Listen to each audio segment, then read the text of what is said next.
Bonjour à tous, très ravi de vous retrouver pour cette édition de la mi-journée. Tout de suite, les titres. Visite du président Bassirou Diomaye Diakhar Faye en Gambie.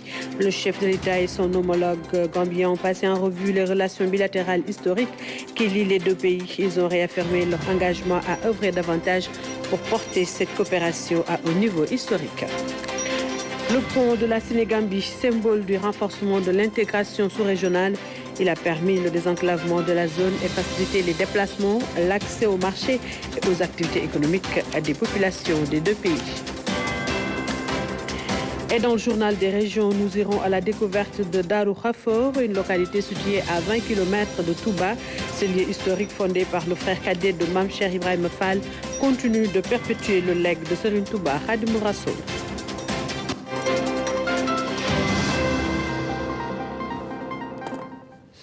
Bienvenue à tous. Retour sur la visite du chef de l'État Bassirou Diomaye Faye en Gambie. Le président de la République et son homologue gambien Adama Barrow ont réitéré leur engagement à renforcer les liens entre le Sénégal et la Gambie. Nos compatriotes sont fortement mobilisés pour accueillir le président Bassirou Diomaye Faye. Envoyés spéciaux à Banjul, El Hadj Malick Niang et Oumaning. Ce déplacement du président de la République en Gambie s'inscrit dans le cadre de la consolidation des liens historiques de parenté et de coopération multiforme entre Dakar et Banjul. Arrivé dans la capitale gambienne ce samedi, le président de la République Bassirou Diomaye Faye a été accueilli chaleureusement par son homologue, le président Adama Barrow.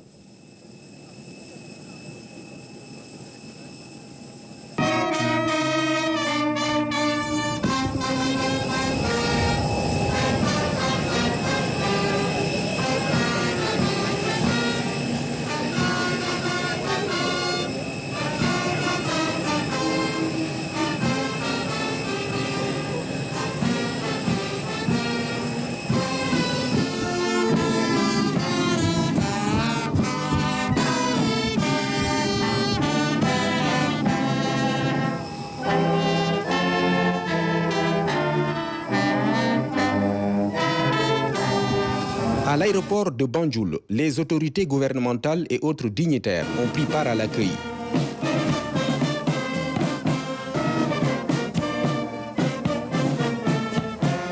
Tous se sont mobilisés avec le président Adama Barrow pour souhaiter la bienvenue au président Bassirou Diomaye Faye et la délégation qui l'accompagne. Ce voyage traduit la ferme volonté du chef de l'État de poursuivre le renforcement des relations de bon voisinage et de brassage socio-culturel entre les deux pays frères. La Gambie forme en effet une seule et même famille avec le Sénégal. C'est justement ce peuple sénégambien qui est sorti en masse pour accueillir le président Bassirou Diomaye Faye.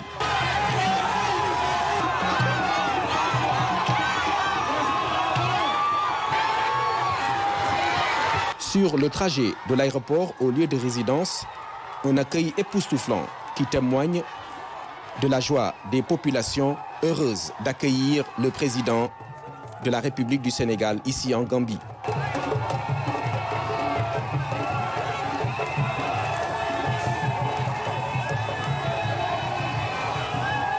Après ces temps forts d'un accueil populaire exceptionnel, les deux chefs d'État se sont retrouvés au palais présidentiel.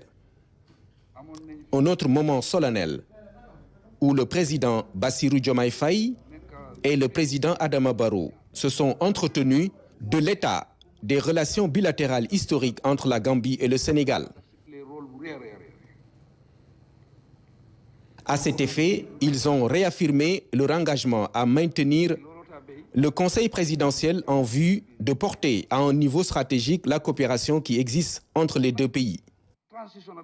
Les deux dirigeants ont réaffirmé la ferme volonté de leur gouvernement de continuer à travailler ensemble pour faire progresser les excellentes relations bilatérales. Dans cette perspective, ils ont décidé d'intensifier les consultations entre les autorités des deux gouvernements afin de mettre les accords signés en matière de sécurité, de défense, de gestion des forêts, de commerce, de transport aérien, d'éducation et de système judiciaire. Et à l'issue des entretiens entre les deux chefs d'État, un communiqué conjoint a été porté à la connaissance du public. Et c'est le ministre de l'Intégration africaine et des Affaires étrangères, Yacine Fall, qui a lu le texte pour le compte du Sénégal. Nous l'écoutons au micro de Marning. Son Excellence, M. Bassirou Diomaye Diakhar Faye, président de la République du Sénégal, accompagné de hauts fonctionnaires de son gouvernement, a effectué sa première visite officielle en République de Gambie le samedi 20 avril 2024. Elle symbolise en outre le désir profond et partagé des deux chefs d'État de promouvoir l'esprit de camaraderie, d'affinité pour une collaboration mutuellement bénéfique entre les gouvernements et les peuples des deux pays. Les deux chefs d'État se sont entretenus sur l'état des relations bilatérales historiques entre la Gambie et le Sénégal et à cet égard ont affirmé leur engagement à maintenir le conseil présidentiel établi en vue de porter à un niveau stratégique la coopération qui existe entre les deux pays. Son Excellence, le président Adama Barrow, a félicité le président Bassirou Diomaye Diakhar Faye pour sa victoire électorale retentissante et son investiture en tant que 5e chef d'État de la République du Sénégal. Il lui a souhaité beaucoup de succès dans la mise en œuvre des programmes novateurs de ce gouvernement récemment constitué. Son Excellence, le président Adama Barrow, a également remercié son Excellence le président Bassirou Diomaye Diakhar Faye d'avoir effectué sa deuxième visite à l'étranger en terre gambienne. Elle l'a qualifié comme un témoignage manifeste des liens historiques et fraternels qui existent entre la Gambie et le Sénégal.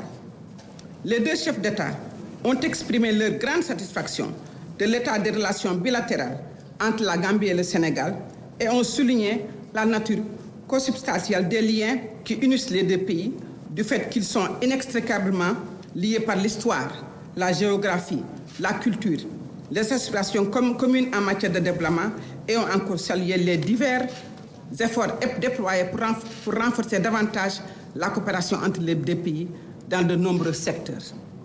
Les deux dirigeants ont affirmé la ferme volonté de le gouvernement de continuer à travailler ensemble pour faire progresser les excellentes relations bilatérales qui existent heureusement entre les deux républiques sœurs. Et à cet égard, ils sont convenus d'intensifier les consultations entre les autorités des deux gouvernements afin de mettre en œuvre les accords signés en matière de sécurité, de défense, de gestion des forêts et de la faune sauvage, du commerce, du transport aérien, de l'éducation et du système judiciaire. Les deux chefs d'État ont également discuté sur divers sujets de l'évolution de la situation au niveau régional, continental et mondial et se sont convenus de poursuivre les consultations et la coopération sur les questions d'intérêt commun. Les deux dirigeants ont reconnu les contributions des deux pays à la paix, à la sécurité et au développement par le biais de la communauté économique des États de l'Afrique de l'Ouest, CEDEAO, de l'Organisation de l'Union africaine, des Nations unies, de l'Organisation de la coopération islamique, etc.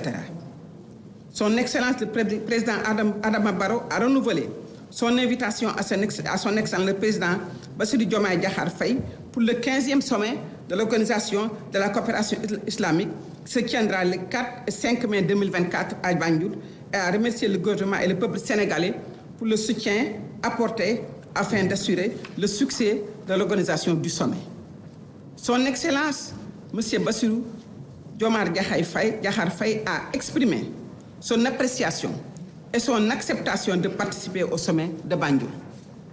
Son Excellence le président Bassirou Diomaye Faye a exprimé aussi ses sincères remerciements à son Excellence le président Adama Barrow, au gouvernement et au peuple de la Gambie pour l'accueil chaleureux et fraternel, ainsi que l'extraordinaire hospitalité qui lui ont été accordées, ainsi qu'à sa délégation, et a félicité son Excellence le président Barrow à l'avancée déjà réalisée pour l'organisation du sommet de la coopération islamique. Les deux chefs d'État sont convenus de se consulter régulièrement sur les questions d'intérêt mutuel et de tenir la prochaine session du Conseil présidentiel sénégalo-gambien à Dakar, en République du Sénégal, à des dates qui seront fixées ultérieurement.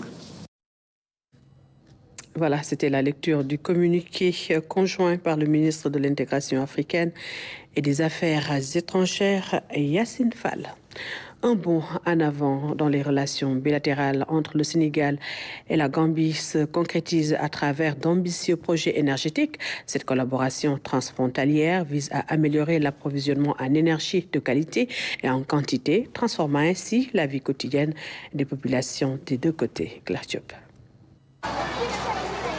Médina Sabakh, deuxième plus grande commune de la région de Kaolack. Nous sommes à la frontière entre le Sénégal et la Gambie.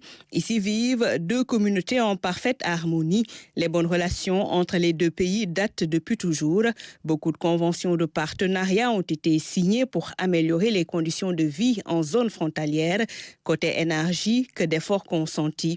Une centrale est installée, la CEDEAO, mais aussi l'OMVG interviennent. Une ligne d'interconnexion traverse les deux pays. Ce poste est implanté en terre sénégalaise, notamment dans la commune de Médina Sabakh. Donc le courant vient du Sénégal, mais dans le cadre d'un projet de la CEDEAO. Ce courant a traversé d'autres communes et a traversé la commune de Médina Sabakh. Tous les propriétaires des champs dont le projet a impacté ont été indemnisés. Il y a d'autres projets d'accompagnement que le CEDEAO aussi met à la disposition de ses propriétaires. Mais en plus de cela, ce projet a prévu d'électrifier 17 villages de la commune de Médina Sabakh, entre autres accompagnements.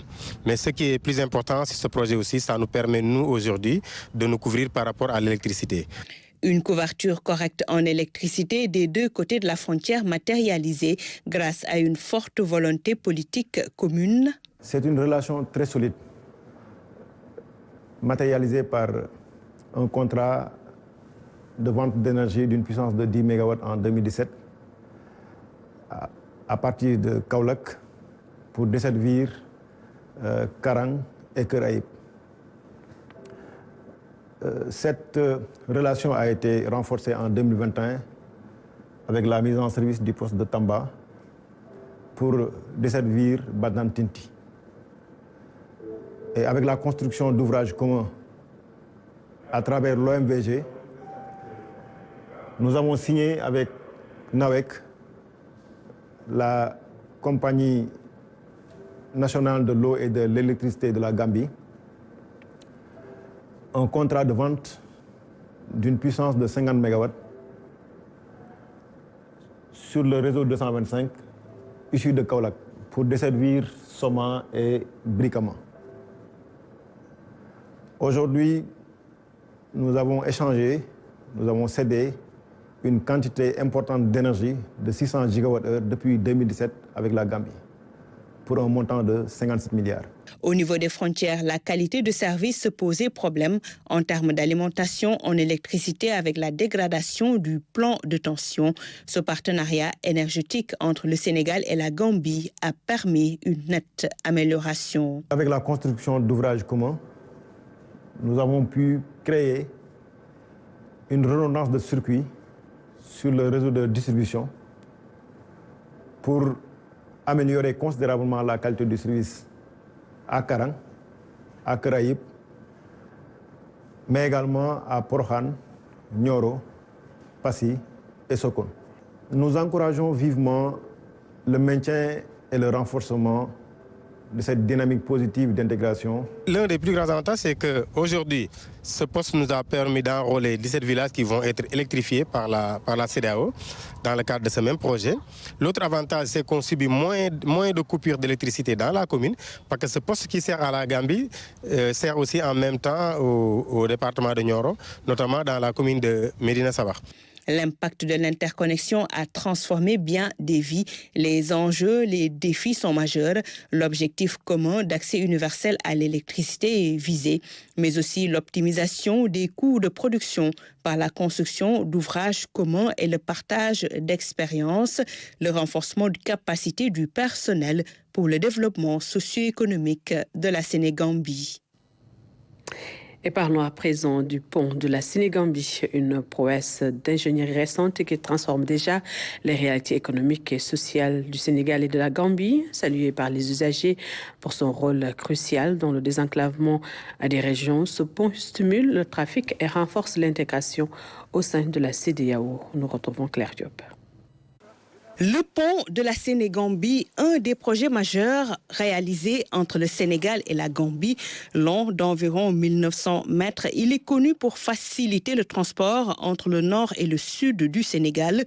La démarche rentre dans le cadre d'une vision sous-régionale, le désenclavement de tout l'espace de la CEDEAO.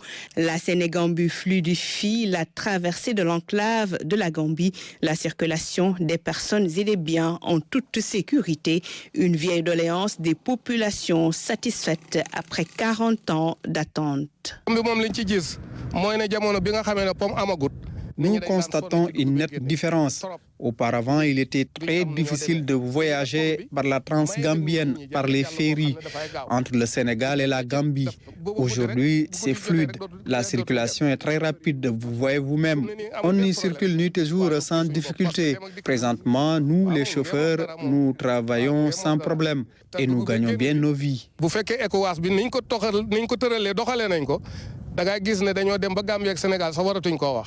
Depuis l'ouverture à la circulation de ce couloir transgambien, un gain de temps considérable est constaté par les usagers. L'impact social et économique sur les populations est salué. L'impact social comme économique, environnemental est énorme. Ce pont a impacté vraiment la vie des populations. La traversée est plus facile, les gens ne sont pas obligés de passer 2 heures ici. Concernant l'économie aussi, ce pont est d'un grand impact parce que les marchandises passent très rapidement, mais surtout les flux qui passaient tous les jours. Donc ce pont est d'un grand impact pour les populations du Sénégal, de la Gambie, mais aussi des autres pays de la CEDEAO. Donc c'est un pont qui a impacté dans tous les domaines, surtout dans le domaine économique, parce que l'économie n'est plus ralentie, les gens peuvent passer. La libre circulation des populations est vraiment matérialisée par ce pont. Même son de cloche du côté gambien, le flux commercial s'est intensifié avec de vraies retombées économiques. Le pont Sénégambie impacte les économies de plusieurs pays ouest-africains. Son utilité n'est plus à démontrer, surtout pour le Sénégal et la Gambie. Le pont facilite beaucoup la circulation à l'intérieur de la Gambie. Farafeni est devenu plus accessible. Avant l'érection du pont, les usagers passaient de longues heures avant de traverser. Aujourd'hui, tout cela est derrière nous. De part et d'autre de la frontière, le pont de la Sénégambie a permis la relance de l'économie locale. Usagers et population magnifient cette réalisation. L'appel est lancé aux chefs d'État sénégalais et gambiens de pérenniser ces acquis, car ces deux peuples, depuis toujours, sont reliés par l'espace, l'histoire, mais aussi la culture. Et le marché Serekunda symbolise le dynamisme des relations économiques entre le Sénégal et la Gambie, investi dans divers secteurs. Les Sénégalais sont les piliers d'une coexistence enrichissante et bénéfique. Abdoulaye Sinkare. Ils sont dans le commerce, le BTP et dans des activités de l'artisanat. Ces Sénégalais vivent et travaillent en Gambie comme s'ils étaient chez eux. Je suis venu ici pour travailler, avoir de quoi soutenir ma famille.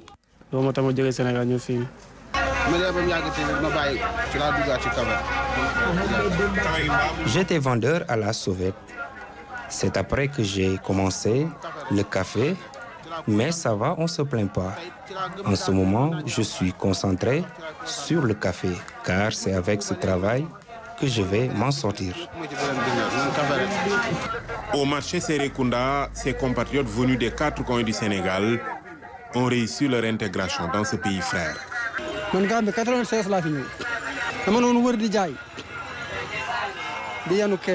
Moi, je suis arrivé en Gambie en 1996. J'étais ambulant au début, mais maintenant j'ai mon magasin. Tout se passe bien. Nous n'avons aucun problème dans ce pays. Par la grâce de Dieu, nous avons pu réaliser pas mal de choses. Nous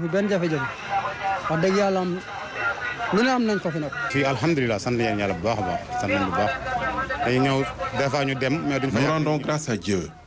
Même quand nous partons au Sénégal, c'est pour ne pas durer. Ça veut dire que le travail marche. Moi, je peux dire que j'ai grandi ici. Je suis là depuis 1999. Pour nous, la Gambie, c'est le Sénégal et vice-versa. Cette diaspora sénégalaise perpétue la longue tradition de bon voisinage entre les deux pays. De quoi rendre fiers les plus hautes autorités.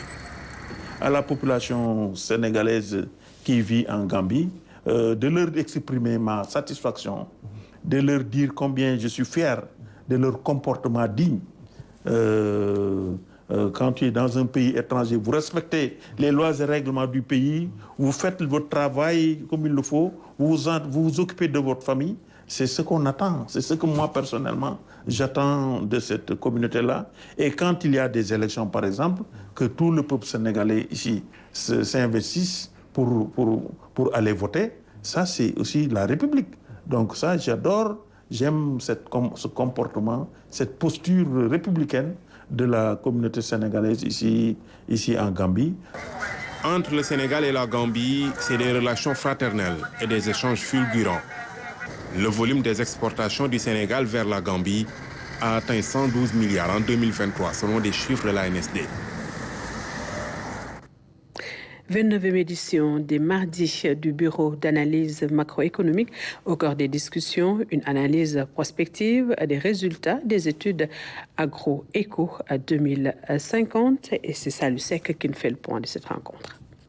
L'agriculture, un secteur clé sous pression. Ceci à cause des aléas climatiques, mais aussi de la demande alimentaire croissante, selon des chercheurs. Pour faire face, une vision à long terme du secteur est définie par le Bureau de l'analyse macroéconomique de l'ISRA. AgroEco 2050 Sénégal est donc présenté comme un exercice collectif de construction de l'avenir de l'agriculture. Qui dit prospective dit projecteur dans le futur.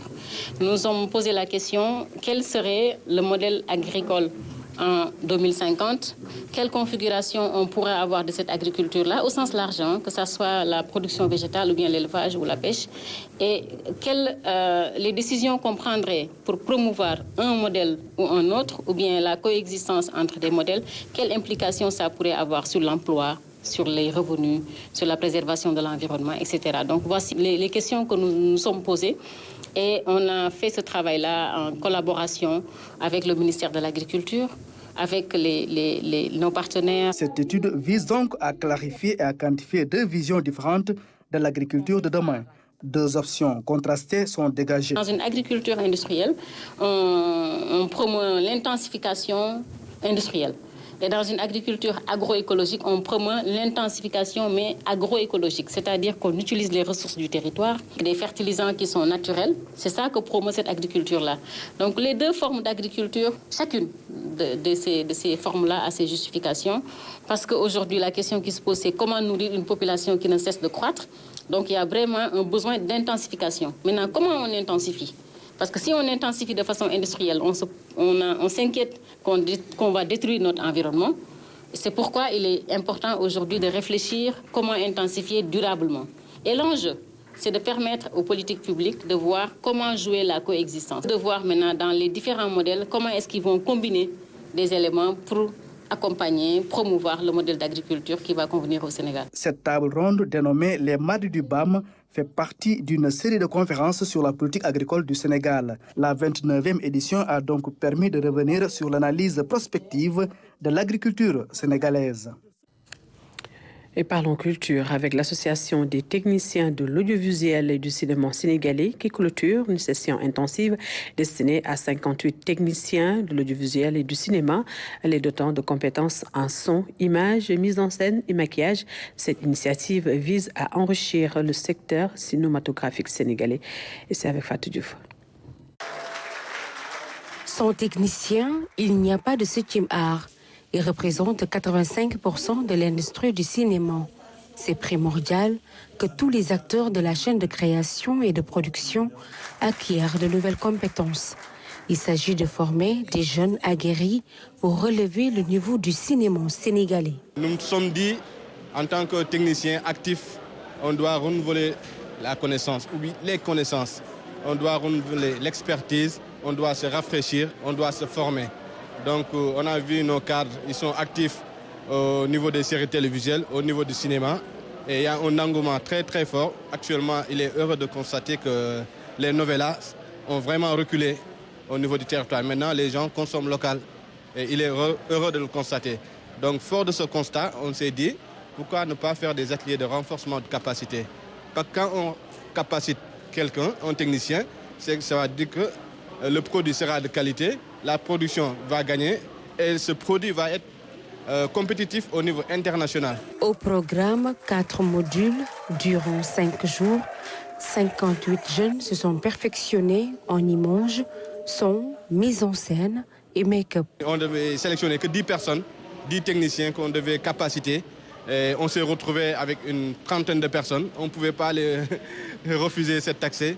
Donc on s'est retrouvé avec 58 ou 50, une cinquantaine de techniciens formés. Le secteur du cinéma et de l'audiovisuel est en perpétuelle mutation. L'État, en accompagnant ces jeunes dans leur formation, va certainement régler la question de l'employabilité des jeunes. Sans les techniciens, il me semble qu'il n'y aurait pas de cinéma. Et donc, l'évolution des choses, l'évolution rapide des choses exige que les techniciens soient formés. C'est très, très important. Mais en même temps, faire en sorte aussi que nos cinémas deviennent un cinéma productif de nos images, que nous, Africains, devons consommer les images produites en Afrique. Mais le cinéma aussi, c'est l'universel. Nous souhaitons donc que ces types de formations puissent continuer, être assez réguliers, mais également que le ministère puisse vous accompagner encore davantage. Créée il y a 1 an, la taxe compte aujourd'hui 500 membres. Son ambition, enrôler tous les techniciens du Sénégal. On est à 500 membres. On a une plateforme WhatsApp sur laquelle on fait des échanges. Donc on a un site web, une plateforme, donc on a des cartes de membres. Donc on commence à délivrer ces cartes pour que les gens puissent se dire qu'on appartient à une entité qui s'appelle Atax. Donc on est en quelque sorte, on est une famille, on est 500, j'espère que la famille va s'agrandir et il y a de la place pour tout le monde et on ne va pas s'arrêter en si bon chemin. Dernière note de la cérémonie, la remise des diplômes de reconnaissance aux formateurs. Un moment plein d'émotions. Voilà, et nous en venons à présent au journal des régions.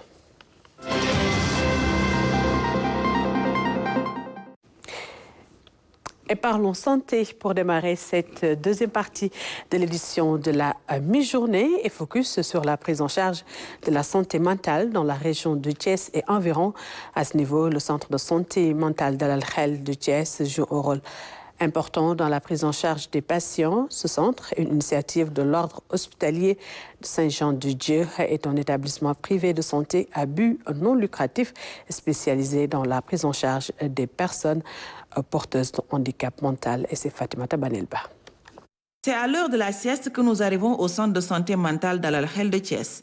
L'ambiance est plutôt calme. La quiétude des lieux est parfois troublée par le chant des oiseaux s'aventurant sur les arbres bien touffus. Malgré les consignes, quelques patients curieux s'approchent pour une petite causette. Ah bon, c'est ça. Ça marche bien maintenant. Ok. Ça qu'on avait quelques soucis pour le tabac quand même. Mais le tabac, je disais que... Après quelques salutations d'usage, les occupants des lieux semblent ravis de nous voir. Mais la direction interdit de les filmer. Le respect de la vie privée des patients est un point fondamental au centre de santé mentale d'Al Khel de Thiès. Initié il y a près de 25 ans, le centre d'obédience catholique est né de la volonté du père Gaetano, père fondateur du centre et de l'équipe psychiatrique de Fan. L'évêque de Thiès, d'antan, Monseigneur John, qui a voulu que vraiment les frères ayant une expérience dans la santé puissent venir vraiment leur appuyer pour un peu gérer l'hôpital de Saint-Jean-de-Dieu. C'est à la suite que les frères ont vu la nécessité d'ouvrir un centre de santé mentale. Cette grande case, appelée Pench ou arbre à palabre, est la place centrale pour accueillir les patients et ceux qui les accompagnent. C'est le lieu idéal pour les thérapies de groupe et de discussion pour les patients, mais aussi leurs médecins traitants. La case a été décorée au fil des ans par les différents patients qui ont eu à séjourner dans ce lieu. Il accueille toute forme de pathologie mentale et la prise en charge, donc naturellement, c'est les consultations et les hospitalisations. Et au cours des hospitalisations, il y a ce qu'on appelle la thérapie occupationnelle. Comme l'arbre à palabre, ils choisissent un thème avec le moniteur qui accompagne pour vraiment susciter en eux vraiment cette capacité aussi de revenir à eux-mêmes. Docteur Abdoulaye Danfa, c'est le médecin-chef du centre Dalal Khel de Thiès. Il est là depuis 2002, près de 20 ans au service des patients atteints de troubles mentaux. Les malades viennent d'un peu partout du Sénégal pour se soigner à Dalal Khel, à l'image de ce père de famille venu de Mbacké avec sa fille malade. Toutes les maladies mentales qui sont suivies ici, on commence d'abord par la consultation externe. Je pense que le directeur va vous faire visiter la consultation externe. Donc c'est là on fait la consultation. À la suite de la consultation, le médecin qui a consulté, alors après avoir posé le diagnostic, il va voir est-ce que l'état de santé mentale de cette personne-là nécessite une hospitalisation ou non. À Dalal Khel, on essaie également de sensibiliser les parents sur les rites animistes encore très présents. Presque tous les patients se tournent d'abord vers les guérisseurs traditionnels avant de venir consulter, parfois tardivement. On nie pas vraiment la valeur de la tradition, en tout cas cette possibilité de guérir à travers peut-être les pangols, les libations, on ne le nie pas. Hein. Tout ça, c'est l'esprit africain. Donc, je pense qu'il faut d'abord voir quelqu'un qui peut t'orienter mieux, alors avant d'aller chez le guérisseur. Parmi les maladies mentales les plus fréquentes figurent les psychoses, avec une présence très remarquée des patients jeunes de moins de 40 ans. La plupart des maladies mentales peuvent être influencées par la consommation de substances qu'on appelle psychoactives, c'est-à-dire les substances qui agissent sur le fonctionnement de l'esprit. Expliquer peuvent aggraver l'état de la personne, mais aussi la consommation de ces substances-là peut aller jusqu'à créer chez la personne une maladie mentale ou bien un trouble mental. Présentement, une quarantaine de patients est hospitalisée dans le centre et leur prise en charge intégrale est assurée par la direction qui souhaite une subvention de l'État du Sénégal, même si c'est un centre privé catholique qui rend un service public avec des tarifs sociaux. Le ticket, c'est 5 000 et l'hospitalisation, 9 000. D'ailleurs, on vient d'augmenter parce qu'on n'en pouvait plus parfois. On est au bout de souffle. Il faut toujours voir le juste milieu pour ne pas trop perdre ni trop gagner. Voilà. En tout cas, on est en train de toucher l'État. Vraiment, on pourrait avoir vraiment cette subvention parce que quand même, on fait un service public que les gens nous font confiance. Bon, on a l'hospitalisation ordinaire. Il y a 4 pavillons. Il y a un pavillon pour les dames et 3 autres pavillons pour les hommes. Alors, la particularité de ce centre-là par rapport à FAN, c'est que ici, c'est les dames qui sont accompagnées. En plus des consultations quotidiennes, un dispositif itinérant d'aide aux malades mentaux appelé JAM a été mis en place pour une meilleure prise en charge des malades mentaux. Des consultations ambulatoires sont menées un peu partout à Mbacké, à Richard Toll, à Louga et à Bombay. Dalal Khel, c'est aussi une collaboration franche avec d'autres structures psychiatriques du pays, comme le service de psychiatrie de l'hôpital FAN, qui y envoie régulièrement des médecins. Santé toujours. À Tambacounda, désormais, les 4 départements disposent d'un bloc opératoire pour gérer les cas d'urgence. 2 projets de construction d'hôpital sont en phase de réalisation. Le personnel de santé a été renforcé, de même que les plateaux techniques. Et c'est Tchorodien qui revient sur le bilan. En 2023, beaucoup d'efforts ont été consentis par l'État du Sénégal pour une équité territoriale en matière d'offres de soins de qualité à Tambacounda. Les blocs opératoires des 4 départements de la région sont fonctionnels. 5 mois après sa réouverture, l'équipe chirurgicale du bloc opératoire de Goudiri a déjà pris en charge 35 accouchements à risque. Au niveau de Bakel, les collègues est absent ou l'anesthésiste, les malades viennent à Goudiri pour être opérés. Au niveau de Djanké-Maha, les malades ne partent plus maintenant à Tamba, ils viennent à Goudiri pour être opérés. Au niveau de Kidira, les malades ne traversent plus Goudiri, mais sont acheminés au centre de santé de Goudiri pour être opérés. Donc, l'utilité du bloc aussi est là, c'est de soulager l'hôpital régional de Tambacounda et aussi de réduire le temps des évacuations. La durée, elle est longue, plus les risques sont élevés. Actuellement, la région compte 1006 agents de santé qualifiés, dont 60 médecins et 223 infirmiers et assistants. Elles sont aujourd'hui au nombre de 169 sages-femmes. Ça, c'est des efforts soutenus. Nous souhaitons ouvrir les blocs opératoires de Makacoulibantang et du centre de santé de Tambacounda, mais également renforcer les autres blocs opératoires. C'est pourquoi l'État du Sénégal a mis à la disposition, en tout cas de la région, des bourses pour la formation des médecins SONU, mais également des infirmiers pour pouvoir faire, en tout cas, l'anesthésie, réanimation au niveau de Dakar. Pour les chantiers en gestation, la construction de 2 nouvelles structures sanitaires à Bakel et à Tambacounda, les sites sont déjà identifiés. L'EPS de niveau 1 au niveau de Bakel sur un terrain déjà octroyé sur 4 hectares à l'entrée de Bakel, et l'étude architecturale a été déjà en cours.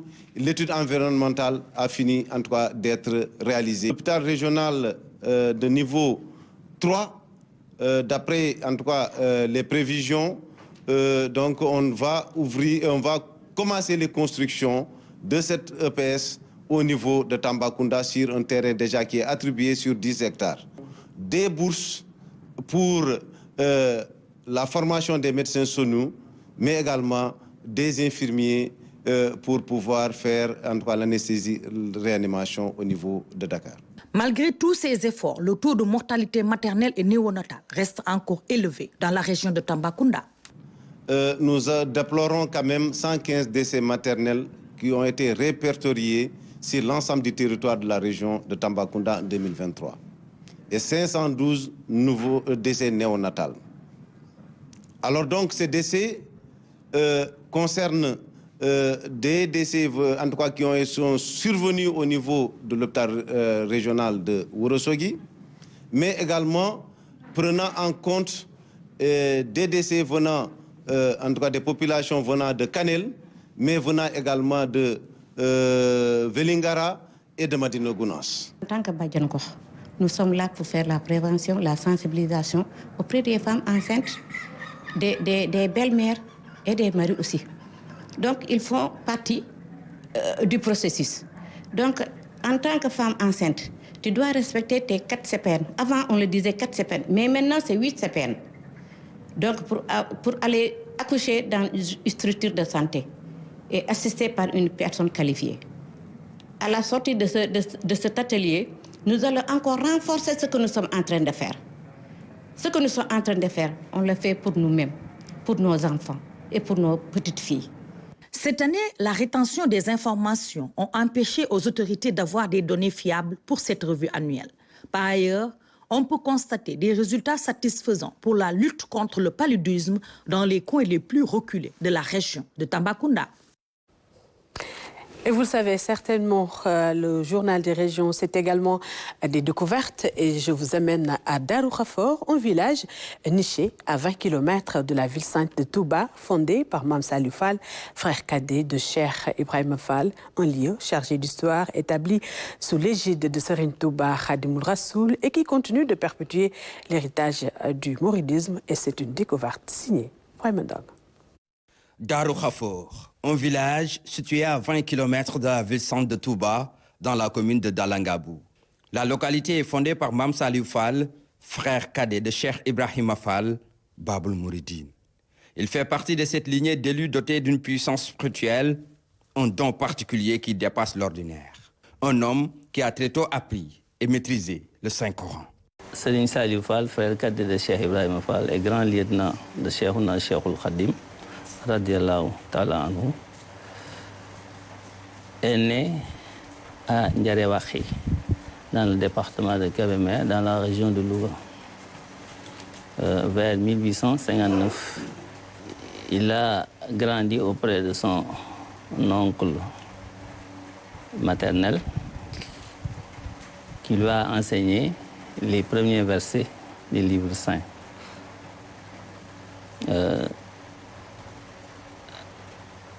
C'est après sur recommandation du Saint-Homme Cheikhouna Cheikhoul Khadim, qu'il fonda en 1920. 1920, date à laquelle Darou Khafour a été créé sur recommandation de son guide Serigne Touba Mbacké Khadim Rassoul. Sur place, plusieurs vestiges témoins de l'histoire. Des périmètres vraiment sacrés, des objets sacrés, tels que cette pièce dénommée Beiti, où Serigne Saliou Fall radiallahu ta'ala anhu adorait Dieu. Et passait presque toutes les nuits en faisant ses prières surrogatoires ou nafila. C'est là aussi qu'il est rappelé à Dieu. Il y a aussi ce puits qui fait partie des miracles de Mame Saliou Fall.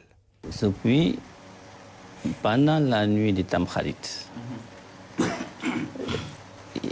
deux sources d'eau principale et bénite se retrouvent dans ce puits. L'eau de Zamzam de la Mecque, Makkat al-Mukarram, et aussi l'eau d'Aïnou Rahmati, le puits sacré de Touba. Un puits qu'on attribue des vertus thérapeutiques. Pour le soir, Mame Saliou Fall, on le surnommait aussi le docteur de l'islam, un surnom qui lui a été donné par le fondateur du mouridisme en référence à ses connaissances mystiques. Merci Ibrahim Ndong. Et ce 21 avril marque la 94e édition de la Ziara générale de Tivaouane, un grand événement religieux qui draine des milliers de fidèles tidjanes venus de différentes localités du Sénégal pour assister, mais aussi prier et communier avec leur marabout. Nous allons certainement y revenir avec notre reporter sur place, Fatimata Benelba. Et voilà, c'était tout pour cette édition de la mi-journée. Merci à vous de l'avoir suivi. Je vous retrouve tout de suite après pour l'édition en Wolof. Bon après-midi à tous. À tout à l'heure.